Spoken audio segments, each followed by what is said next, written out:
Para a nossa meditação nessa oportunidade, eu convido você a abrir a sua Bíblia no Evangelho segundo Mateus, no capítulo de número 28. Mateus 28, nós faremos a leitura dos versículos de 18 a 20 somente. Mesmo assentados como os queridos estão, abram suas Bíblias. Eu farei a leitura e peço que os irmãos se atentem por gentileza. Mateus 28, 18 a 20 somente. A palavra do Senhor nos diz assim: Jesus, aproximando-se, falou-lhes, dizendo: toda a autoridade me foi dada no céu e na terra. E, portanto, fazei discípulos de todas as nações, batizando-os em nome do Pai, do Filho e do Espírito Santo, ensinando-os a guardar todas as coisas que vos tenho ordenado. E eis que estou convosco todos os dias, até a consumação do século. Feche seus olhos, vamos orar, clamar ao Senhor que fale aos nossos corações. Santíssimo Deus, poderoso Pai, nós oramos ao Senhor nesse instante, clamando para que o seu Santo Espírito opere em nossos corações e que a sua palavra ministrada faça diferença em nossas vidas.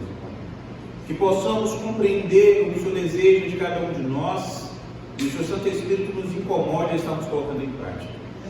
Desobstrua, ó Pai, os nossos corações, as nossas mentes com qualquer outra preocupação e nos capacite a estarmos concentrados na sua palavra e na explicação acerca dela. Fale conosco, Senhor. Em nome de Cristo Jesus, nós oramos e agradecemos hoje e sempre. Amém. Meu querido, pare para pensar agora, por gentileza, qual o sabor de pizza que você mais gosta. Puxe na sua cabeça o seu preferido dentre tantos que existem. O sabor de pizza que você mais gosta. O que você faria se eu te dissesse que uma pizzaria muito grande aqui na cidade está dando pizzas de graça para quem fosse até lá? Acredito que a primeira coisa que você ia fazer é descobrir se é verdade, né? Ia lá para descobrir se realmente eles estavam dando essas pizzas. E se você descobrisse que é verdade, tenha certeza que de imediato você ou ia mandar mensagem ou ia ligar para as pessoas que você conhece, para as pessoas que você gosta, para avisar da pizza, porque afinal, pizza de graça, né? Todo mundo quer, todo mundo iria querer estar dividindo com as pessoas que amam. E aí a gente para pensar, meus irmãos, será que realmente nós conseguimos agora falar para Deus que é mais fácil nós anunciarmos que tem pizza de graça do que salvação de graça? Será que nós temos realmente coragem de nos voltarmos para o Senhor de tudo que existe e dizermos que nos sentimos mais à vontade em mandarmos mensagem com a localização de pizza de graça do que anunciando que existe salvação de graça, de fato? É o que eu convido os irmãos a estarmos meditando nessa oportunidade, porque por essa falta de vergonha em nossas caras, é importante mais uma vez nós falarmos acerca da relevância de missões na atualidade. É o que eu convido os irmãos a estarmos meditando. O Evangelho de Mateus, ele foi escrito pelo próprio Mateus e também conhecido por Levi, por volta de 60 a 65 depois de Cristo. É um evangelho, um livro que é voltado para explorar a demonstração da divindade de Cristo Jesus e a construção da mentalidade acerca do seu reino, tanto futuro como também presente.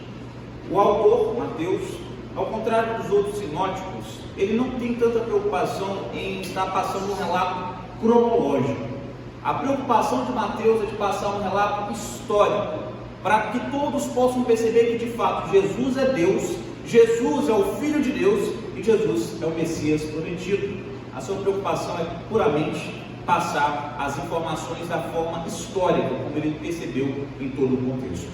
E em nossos versículos, de forma mais clara, na nossa perícope, podemos ver que aqui há o que foi considerado posteriormente a esse texto como a base para as missões, ou a base de indicação do estabelecimento das missões como ordenança para os cristãos e, consequentemente, para a igreja. E à luz disso, eu convido os irmãos a estarmos meditando acerca de as missões serem ordenadas por Deus. e, consequentemente, nós veremos algumas implicações das missões serem ordenadas por Deus. A começar aqui no versículo de número 18 e 19, a parte A, que diz assim: Jesus, aproximando-se, falou-lhes dizendo: toda autoridade me foi dada no céu e na terra, ide, portanto. A primeira implicação das missões serem ordenadas por Deus, meus queridos, é que nós devemos ir sem questionar. Vá sem questionar. Algo que me fascina nas Forças Armadas, além das armas, obviamente, é a parte de organização tática. É incrível como o oficial superior dá uma ordem para o pelotão que, uma vez treinado, segue sem questionar. Se falou à frente, é à frente. Se falou em frente, eles vão marchando em frente sem pensar nos obstáculos. Se falou para virar para a esquerda, para a direita, a ordem que seja, se eles estão habituados pelo treinamento a obedecer essa ordem, eles obedecerão. E a respeito disso, meus irmãos, que esses dois versículos nos falam a respeito desse entendimento de obediência às ordens e de cumpri-las da melhor maneira possível. Aqui nós temos Jesus se dirigindo aos seus discípulos para realizar o fechamento de todo o ensino que ele havia feito durante esses 3 anos. Ao contrário do que nós poderíamos imaginar após discípulos como o apóstolo Pedro tendo negado, Jesus não chega para dar um sabão generalizado nesses discípulos e cobrar deles satisfação pela sua falta de comprometimento. Jesus, de forma compassiva, mas firme e realmente decidida, ensina a esses discípulos tudo aquilo que era útil para eles estarem entendendo a partir de agora. Com firmeza e urgência, ele fala a esses discípulos como eles deveriam proceder. Ele inicia o seu discurso no versículo 18, trazendo aquilo que ele já estava anunciando há muito tempo, mas que somente agora os discípulos eram capazes de verdadeiramente compreender. Jesus é Filho de Deus, Jesus é o próprio Deus. E dessa forma, uma vez que eles compreendem isso, eles podem também compreender que toda a autoridade, tanto do céu como da terra, foi concedida a Jesus como Filho de Deus. É exatamente esta a base que Jesus abroga para estar então chamando os discípulos a compreenderem: se Jesus tem autoridade, ele pode mandar, e se ele pode mandar, eles devem obedecer. É interessante nós notarmos que não foi após a ressurreição de Jesus que ele passou a ser Deus. Por toda a eternidade, Jesus foi sempre Deus, é sempre Deus e sempre será Deus. Por isso, agora de forma visível, os discípulos, os apóstolos, eles podem compreender isso. É justamente por isso que no versículo de número 19, no seu início, Jesus começa fazendo essa expressão ide, portanto, servir como uma ligação do fato dele ter autoridade, do fato dos discípulos terem uma missão, e do fato de claramente ele poder ordená-los a essa missão. É interessante, meus irmãos, nós considerarmos aqui como que Jesus fala a esses discípulos de forma bem clara, bem objetiva: olha, eu sou o Filho de Deus, eu tenho autoridade sobre o céu e a terra, e vocês são os meus servos, e eu estou dizendo a vocês: vão, simplesmente vão. E aqui fica claro que essa mensagem, essa ordem de Cristo, não se limita somente aos ouvintes, longe disso, não se limita somente àqueles que estavam lendo em primeira mão a este Evangelho e aos outros, mas se estende a todos aqueles que verdadeiramente são servos de Deus. Portanto, meus queridos, não há desculpas para se omitir essa ordem. Se Cristo mandou e você realmente se considera um servo dele, vá, porque essa ordem se aplica a você também. Mas você pode pensar, né? Ah, mas não tenho tempo, é puxador na minha vida, não tenho tempo. Meu irmão, você consegue entender que você tem que explicar isso não para mim, mas para Deus? Alguém que realmente sabe como você utiliza 24 horas do seu dia, você tem condições de entender isso? Você não deve explicações a mim, é a quem mandou você, foi Cristo Jesus. Ah, pastor, mas eu não sei o que falar. Segura essa aí que já a gente chega nela. Segura essa aí. E por último, mas aqui muitas vezes as pessoas pensam: ah, mas tem tantas outras pessoas, principalmente na igreja, mas tem tantas outras pessoas, por que eu? Se você verdadeiramente entende que foi salvo pela graça, você vai entender que é a pergunta que a gente deve se fazer sobre a salvação, né? Por que eu? Tantos outros são mais dignos do que eu, por que eu fui salvo? E sem merecer, sem fazer nada por isso. Sendo tão imerecedor, por que eu fui salvo? Vamos ser sinceros, né, meus irmãos? Sempre haverá desculpas enquanto a gente não estiver interessado. Enquanto a gente não tiver a fim de se envolver com o compromisso para o qual nós somos chamados, nós não vamos conseguir achar facilidade. Somente desculpas, somente dificuldades. Nisso você tem duas opções muito simples: assumir sua obrigação com Cristo ou assumir a sua incredulidade fora de Cristo. Porque aquele que serve a Cristo, ele serve a Cristo, não a si mesmo. É a base de todos esses versículos que nós estamos vendo nessa noite. Cristo Jesus é o Senhor, nós somos os servos. Ele manda, nós obedecemos. Por isso, independente das suas dificuldades, o seu compromisso com Cristo deve prevalecer. Os homens que estavam ouvindo essa ordem de Cristo em primeira mão, eles estavam dispostos a darem sua vida para que a mensagem fosse proclamada. E de fato eles deram, entregaram suas vidas para que essa mensagem fosse proclamada. Eles não visavam o que receberiam, ou muito menos o trabalho que ia dar. Eles só queriam cumprir com a ordem que foi dada a eles, cumprir o mandamento que Deus dera a eles, apenas obedecer. Eu não sei em você, na sua casa, mas na minha casa, na casa da minha mãe, por exemplo, né? Quando criança funcionava assim. A minha mãe queria alguma coisa do mercado e ela mandava letra. É para trazer tal e tal coisa.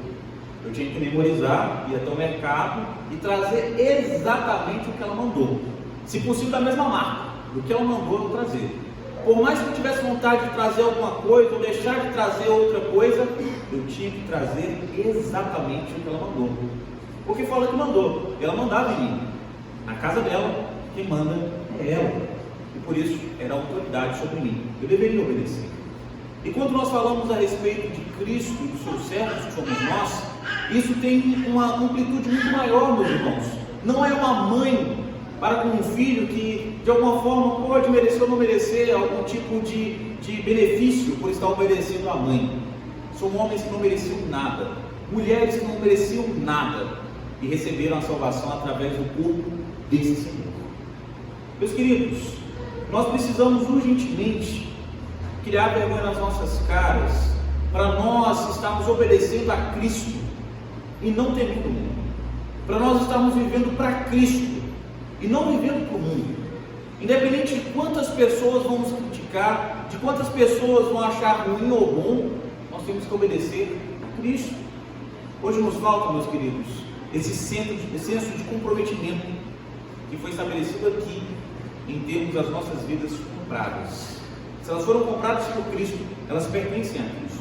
Por isso aqui não é um convite à evangelização, não é um convite às missões, é uma ordem para aqueles que são servos de Cristo Jesus.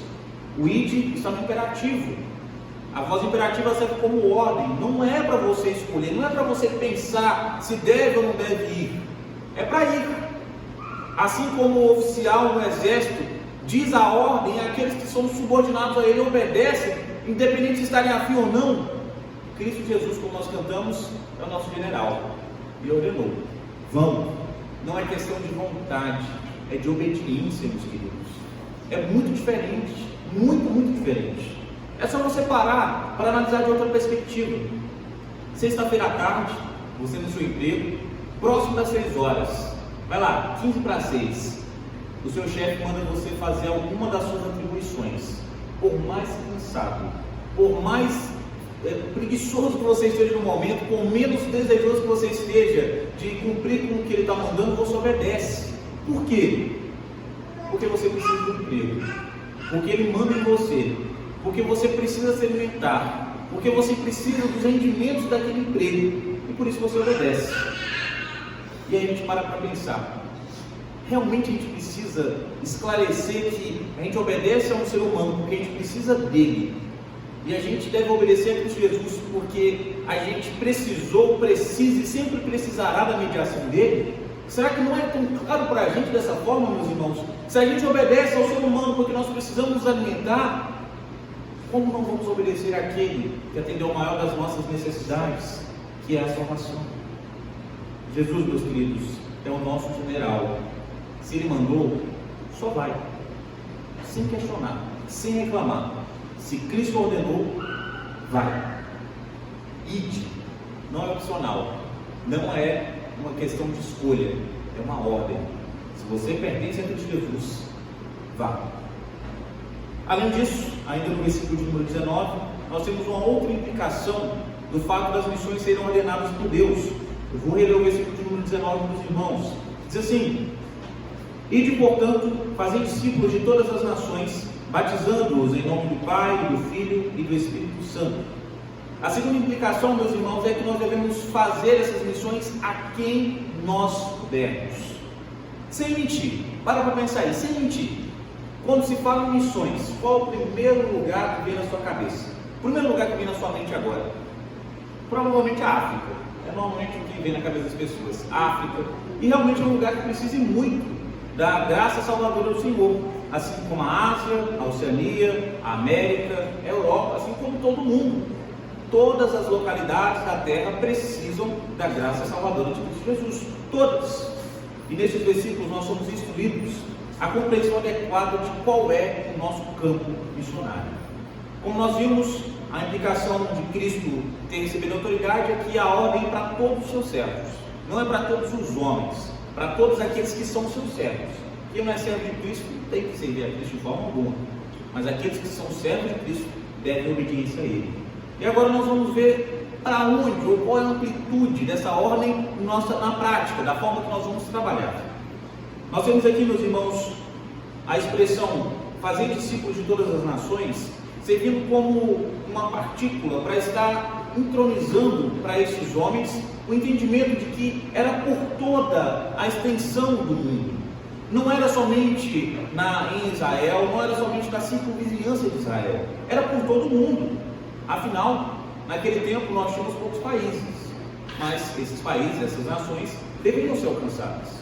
É por isso que um dos métodos mais práticos de nós compreendermos o texto e trazermos para a nossa realidade é o histórico gramatical. Nós olhamos o texto na visão de quem escreveu, nas circunstâncias que ele escreveu, olhamos para o nosso mundo, olhamos o que estamos vivendo e vemos como que nós podemos entender isso hoje, com as nossas dificuldades, com as nossas particularidades, mas preservando a ideia central do texto. Por isso, naquele tempo não tinha Brasil, não tinha Chile, não tinha Argentina, não tinha boa parte dos países que nós temos hoje. Jesus não limitou somente aos países que existiam naquele período, somente os países que existem atualmente, mas a todos os países que existissem sobre a terra até o momento que ele voltasse. Por isso, meus irmãos, é muito interessante e importante nós entendermos que a ordem de Cristo é para abrangermos todas as possibilidades que nós pudermos. Isso muda muito, mas muito, a compreensão que boa parte dos cristãos tem hoje sobre missões, já que para muitos só é possível realizar missões se você for para outro país, de preferência para outro continente. Se observarmos o desenrolar dessa grande comissão, desse mandamento de Cristo Jesus, começando lá em Atos, nós vamos perceber que os apóstolos cumpriram, sabe onde? Começando onde eles estavam. Depois Paulo começou a viajar, depois vários companheiros começaram a viajar para outros locais, mas eles começaram onde eles estavam reunidos.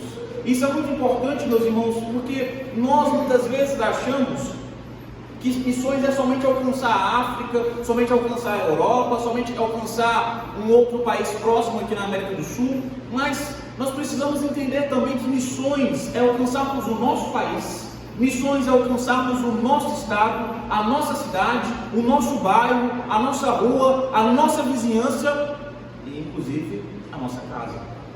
Missões é nós proclamarmos a palavra de Deus, que aponta Cristo como o único caminho para a salvação para todas as pessoas que nós tivermos oportunidade, para todas as pessoas que estiverem ao nosso redor. O papel da igreja é sim de preparar, sustentar e enviar irmãos para estarem fazendo essa obra em outros lugares, mas a igreja também precisa entender que aqueles que não vão para outros lugares devem fazer missões também onde estão. Muitos pensam, já orei, já contribuí, minha parte eu fiz. Não, meu irmão, você foi chamado para fazer as três coisas. Nem todos nós vamos ter a graça e o privilégio de Deus de irmos para outra cultura, para fazermos missões, para anunciarmos Cristo para essas pessoas. Mas todos nós recebemos aqui a ordem de fazermos a diferença na proclamação da palavra de Deus, onde nós estamos inseridos. onde nós vivemos, onde nós trabalhamos, onde nós nos relacionamos. O chamado é para nós vivermos esse Evangelho onde nós estamos. A palavra ide funciona nessa estrutura para designar uma ação contínua, de você estar indo. Por onde você estiver passando, você precisa pregar a palavra de Deus. Por onde você passar, você precisa anunciar a palavra de Deus. Em 2019, a Sabrina e eu, nós fomos a Gramado, em Canela, para termos um momento de férias, descansarmos. E eu pensei, poxa, agora é o momento de descansar, né? A igreja está bem cuidada, vou estar com a minha esposa descansando, vamos aproveitar. Aproveitamos bastante o tempo que estávamos lá, e no momento de voltarmos, estávamos aguardando a condução para estarmos pegando o voo para voltarmos a Brasília. E enquanto estávamos lá sentando, chegou a senhora, sentados aguardando, chegou a senhora, nos cumprimentou, passou um pouquinho, começou a conversar comigo e foi falando. E aí começou a falar da vida dela toda, começou a falar das dificuldades, dos problemas, da estrutura familiar que estava ruindo, das dificuldades que ela tinha na vida, de relacionamento naquela localidade, e eu não pude perder a oportunidade. Os problemas dela eram diferentes dos meus, mas a solução era a mesma: Cristo Jesus, crucificado, morto e ressurreto. E nós precisamos, meus irmãos, constantemente fazermos isso. Ah, pastor, mas a mulher foi convertida? Não sei. Cristo me chamou para anunciar o Evangelho, não para convencer pessoas. Quem converte é o Espírito Santo. Não é a minha pregação, não é o meu anúncio, é a mensagem. Por isso, meus irmãos, nós precisamos urgentemente revermos isso, porque muitos leem o versículo de número 19 e compreendem que nós devemos estar colocando na cabeça das pessoas toda a nossa teologia reformada, porque é essa teologia reformada que vai fazer com que as pessoas possam ser convertidas. E não é. Ela facilita as pessoas compreenderem, com toda certeza. Mas o que continua convertendo as pessoas é o Evangelho sendo pregado e o Espírito Santo agindo nos corações que ouvem essa mensagem. Nós precisamos, meus irmãos, rapidamente, urgentemente, entender que não é a nossa eloquência que convence as pessoas a respeito de Cristo Jesus e do quanto elas precisam dele. Não é, de forma nenhuma. Nós não devemos fazer discípulos para estarem recebendo uma cartilha, chavões bíblicos, para estarem ali aprendendo a como viver com Cristo. Não se limita a isso, meus irmãos. O fazer discípulos que nós vemos aqui é na prática, caminharmos com pessoas para estarmos compartilhando com elas aquilo que nós recebemos da parte de Cristo Jesus. É ensiná-las a estarem cada vez mais na dependência de Cristo Jesus para amadurecer as suas vidas, para elas viverem com Cristo Jesus. Tanto que o versículo de número 19 deixa claro: ide por todo mundo, pregai o Evangelho, pregai a todas as nações, e aqueles que forem convertidos, aqueles que forem alcançados, sejam batizados, em nome do Pai, do Filho e do Espírito Santo. Nosso papel é anunciar, está colhendo os frutos que Deus mesmo faz germinar. Não é de convencer, é de pregar. E é por isso que eu te pergunto: qual foi a última vez que você falou de Cristo Jesus para alguma pessoa? Qual foi a última oportunidade que você realmente se dedicou a estar anunciando a esse Deus que você serve? Pois é, meu querido, dá tempo de consertar, dá tempo de mudar, dá tempo de nos voltarmos para aquilo que nós somos chamados, para o anúncio de Cristo Jesus, o único Salvador de todos aqueles que são eleitos de Deus. Se você ainda não compreendeu, todo servo de Deus é missionário, seja na sua casa, seja no seu trabalho, seja em outro país, seja em outra região.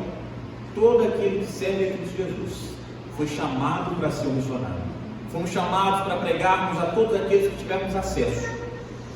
Você é um bom soldado, você é um soldado que de fato obedece ao seu general, ou você é um desertor, ou você é um fingido, dissimulado, que ouve a mensagem, ouve a ordem e a negligencia, finge que vai com você, vai empurrando com a barriga. Você de fato pertence a Cristo, você de fato é um servo de Cristo Jesus, ou você não é? Você pertence a Cristo, ou você não pertence? E por último, mais ou menos importante, no versículo de número 20 temos a terceira implicação acerca das missões serem ordenadas pelo Senhor, pelo nosso Deus. Diz assim: ensinando-nos a guardar todas as coisas que nos tem ordenado, e eis que estou convosco todos os dias, até a consumação do século. A terceira implicação de as missões serem ordenadas por Deus é que elas são sobre Cristo, unicamente sobre Cristo. Você sabe me dizer a diferença entre a pregação do Evangelho e um anúncio ou um discurso político bem inflamado? Você sabe me dizer a diferença entre essas duas coisas? A diferença é que o Evangelho, ele fala a respeito de Cristo Jesus e unicamente sobre Cristo Jesus. O discurso inflamado vai falar sobre muitas coisas, sobre muitas qualidades das pessoas, mas não vai falar sobre Cristo Jesus. O Evangelho puro e simples é sobre Cristo Jesus e como Ele salva os eleitos do Senhor. E é sobre isso que este versículo nos fala. Nós já vimos que a mensagem ela se expande por todas as eras, para todos aqueles que pertencem a Cristo Jesus. E já vimos também que ela se estende por onde nós estivermos, para anunciarmos a palavra de Cristo Jesus. E aqui nós vemos que, ao contrário do que nós vemos hoje, a mensagem a ser repassada não é uma novidade. Não é novidade nenhuma, meus irmãos. Mas é tudo aquilo que já foi passado há 2021 anos atrás. Que Cristo Jesus salva o homem que pertence a Deus. Esse anúncio, essa mensagem, não se baseia em discussões políticas, moda, esportes ou culinária, por exemplo. E ao mesmo tempo abrange a transformação de todas essas coisas. Nós entendemos que a submissão e a imitação de Cristo Jesus, em onde nós estivermos na política, na moda, nos esportes, na culinária, em qualquer outra parte das nossas vidas. A ordem de Cristo, meus irmãos, não se repousa sobre a transmissão das opiniões dos apóstolos, e muito menos sobre as nossas. A transmissão do Evangelho, a transmissão da mensagem salvífica, é através do entendimento que estamos anunciando a mensagem de Cristo, como Ele pregou, como Ele anunciou, e não como nós preferimos. É tanto que a expressão ensinando-nos a guardar todas as coisas que você tem ordenado, não é de forma nenhuma você pegar lá uma teologia sistemática, entregar para a pessoa e falar: pronto, cumpri a minha missão. Nós somos chamados para estarmos na prática, pelo nosso exemplo de vida, estarmos ensinando como as pessoas podem colocar em prática os ensinamentos da palavra de Deus. Fazer discípulos não é fácil, meus irmãos, não é, de forma nenhuma, mas é uma ordem para as nossas vidas. É pegarmos alguém que está iniciando, que está mais fraco do que nós, e pela nossa firmeza no Senhor, estamos levando a amadurecer, para estar servindo melhor ao nosso Senhor. Não é simplesmente memorizar versículos bíblicos, não é simplesmente memorizar preceitos teológicos, é verdadeiramente compreendermos e vivermos a palavra de Deus e ensinarmos outras pessoas a estarmos fazendo isso. Ah, mas muitos vão pensar: poxa, pastor, mas era muito mais fácil no tempo dos discípulos, era muito mais fácil no tempo de Jesus, era novidade naquele período, eles seriam até famosos. Hoje, dependendo de onde eu falar sobre essa mensagem, eu posso ser humilhado, eu posso ser até preso. Era muito mais fácil para eles. Meus queridos, isso é uma mentira deslavada. Se fosse dessa forma, Cristo Jesus receberia o trono do imperador de Roma, ao invés do castigo para crimes hediondos. Cristo Jesus, meus irmãos, não nos confiou uma mensagem que é tranquila, não nos confiou uma mensagem que as pessoas olham e falam: poxa, que legal, vamos aplaudi-los. De forma alguma. A mensagem do Evangelho, para aquele que não é crente, é chocante, desconfortante, é intimidadora, é provocativa. Não é uma mensagem que anuncia que as coisas estão bem, é uma mensagem que anuncia que as coisas estão mal, mas muito mal. Da parte do descrente, da parte do Senhor, continua tudo tranquilo, tudo perfeito, tudo em ordem, porque assim é. É uma mensagem que anuncia que estes homens são inimigos de Deus, que estão em guerra com Ele, uma guerra que eles não têm nem chance de vencer, e que a única chance deles não serem exterminados para depois serem jogados para o tormento eterno é se renderem verdadeiramente e admitirem que precisam desse Senhor. Como que uma mensagem assim pode ser tranquila? Como que uma mensagem assim pode ser uma mensagem que de forma alguma vai trazer problemas para quem a porta? Não tem como, meus irmãos. É justamente por isso que o restante do versículo anuncia a proteção. E eis que estou convosco todos os dias até a consumação dos séculos. A mensagem é perigosa, com toda certeza, mas a proteção não vem dela. A proteção vem de quem ela nos confiou. A proteção vem do Senhor da palavra. Por isso, meu irmão, não se engane. Você vai ter sim dificuldades por pregar a palavra, principalmente através da sua vida. Você vai ter sim complicações na sua vida. Mas Cristo nos chamou para isso. No mundo tereis aflições, mas tenham bom ânimo. Nós somos chamados, meus irmãos, para sermos inimigos do mundo mesmo, para sermos diferentes, para sermos sal e luz, para trazermos conforto para as pessoas que sabem que nós não concordamos com as suas ideologias, não apenas pelo nosso ponto de vista, mas porque nós endossamos a palavra como verdade absoluta em nossas vidas, não apenas de forma clichê, não apenas de forma totalmente externa, mas totalmente internalizada em nosso ser. Nós vivemos para Cristo e Ele é a nossa vida. Provavelmente você já ouviu a velha história de um alpinista que decidiu escalar o maior monte do mundo. E ele começou de dia e achou que ia ser simples, que ia ser rápido. E foi cada vez mais subindo, e faltando cerca de uns 200 metros para chegar ao cume deste monte. Já estava de noite. Ele escorregou e a sua corda de segurança deu uma esticada e ia segurá-lo com toda certeza, mas veio uma pedra mais pontiaguda e cortou a sua corda. Esse homem foi rolando ribanceira abaixo, naquele precipício sem fim, até que em algum momento essa mesma corda que se arrebentou fica presa. E este homem, sabe-se lá Deus como, sobreviveu. E ele estava pendurado, e estava frio, começou a nevar. E ele então começa a ficar preocupado, ele não via nada, ele não sabia que altura estava do chão, e só o que ele ouvia era uma vozinha dizendo: corta a corda, corta a corda, corta a corda. Mas ele não vai cortar de jeito nenhum, ele preferiu agarrar com todas as forças daquela corda, porque ele não sabia que distância ele estava do chão. E passa-se várias horas, ninguém me resgate. Passa várias horas, ninguém me socorreu. E ele continua ouvindo: corta a corda, corta a corda. Mas ele não cortava. Alguns dias depois foi noticiada a grande notícia de que esse alpinista morreu congelado, agarrado com todas as forças a uma corda que estava mantendo-o suspenso a menos de 2 metros de altura do chão.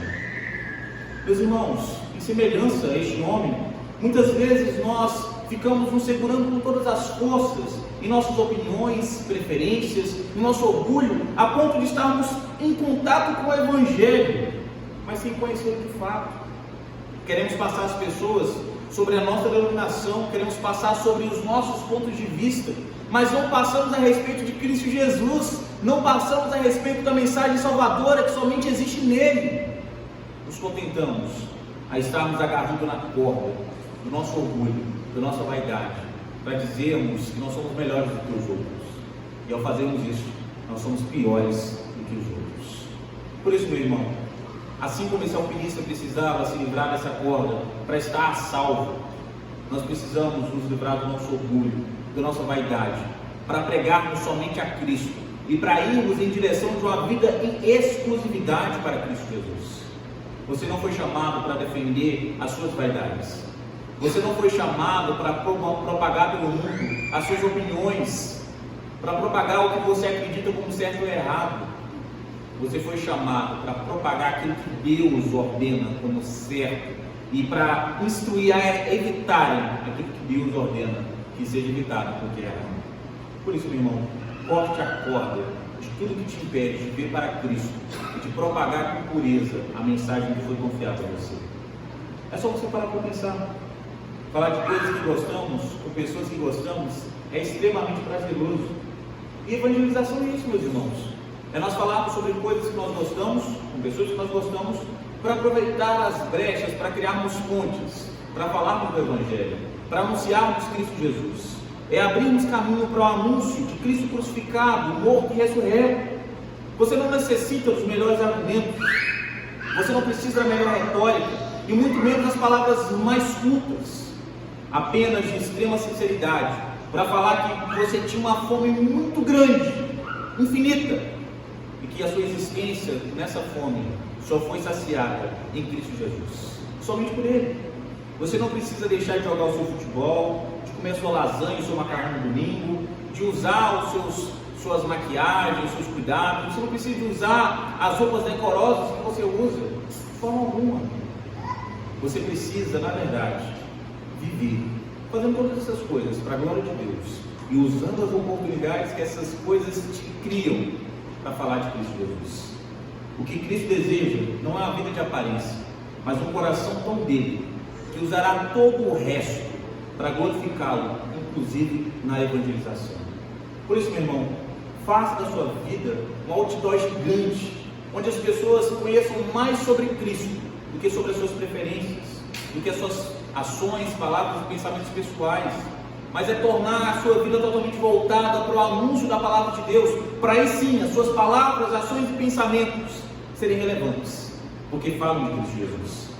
Assim como Charles Spurgeon bem define a respeito da evangelização e das missões, evangelho é um mendigo anunciando a outro mendigo onde ele achou pão, onde ele encontrou pão. Nada mais do que isso. Por isso, fale e mostre Cristo a todas as pessoas que você puder, por onde você estiver, enquanto que você estiver, para a honra e glória do Senhor. Deus nos ordena as missões, Deus nos ordena a propagação da palavra do Evangelho do Senhor. Por isso, vá sem reclamar. Por isso, por onde você estiver, faça isso, e sempre e unicamente sobre Cristo Jesus, hoje e para todo sempre. Amém. Feche seus olhos, gostaria de orar com você nesse instante. Santíssimo Deus, nós acabamos de ouvir a sua palavra, acabamos de ouvir a sua ministração, e tudo aquilo, ó Pai, que é verdade do Senhor, que penetre nossos corações, que nos traga incômodo em nossas vidas, que nós não possamos voltar para as nossas casas com o sentimento de que a meta foi batida essa semana, porque nós viemos da igreja. Que nós entendamos, ó Pai, que esses minutos, essa hora que nós passamos aqui, foi a forma do Senhor nos alimentar, para iniciarmos agora de forma individual a demonstração do nosso compromisso com o Senhor. Que nós possamos, ó Pai, através da sua palavra e da ação do seu Santo Espírito, modificar os nossos pensamentos, ações e palavras, para falarmos a todas as pessoas que nós servimos ao Senhor e temos prazer nisso. Que nós nos empenhemos a falar de Cristo Jesus, que nós nos empenhemos, ó Pai, a defendermos com unhas e dentes o Evangelho que nos foi confiado, da mesma forma que nós fazemos com os nossos clubes de futebol, com os nossos partidos políticos, com as nossas preferências, ó Pai. Que nós sejamos dispostos a darmos a nossa vida, para que por mais uma vez Cristo Jesus seja conhecido sobre a terra. Que nós verdadeiramente cumpramos com a missão que recebemos, que nós entendamos que não é opcional, mas é uma obrigação para todos aqueles que pertencem ao Senhor. Constranja-nos, ó Pai, a estarmos vivendo para o Senhor em retidão e exclusividade, e que as pessoas ao nosso redor possam perceber que nós somos sal e luz, e que nós vivemos única e exclusivamente para o Senhor e para a sua glória. E todos nós que estamos orando nesse instante, clamamos, transforme as nossas vidas, para transformarmos por onde nós passamos. Tem misericórdia de nós. Em nome de Cristo Jesus, que nós oramos e agradecemos hoje e sempre. Amém. Amém, meus irmãos.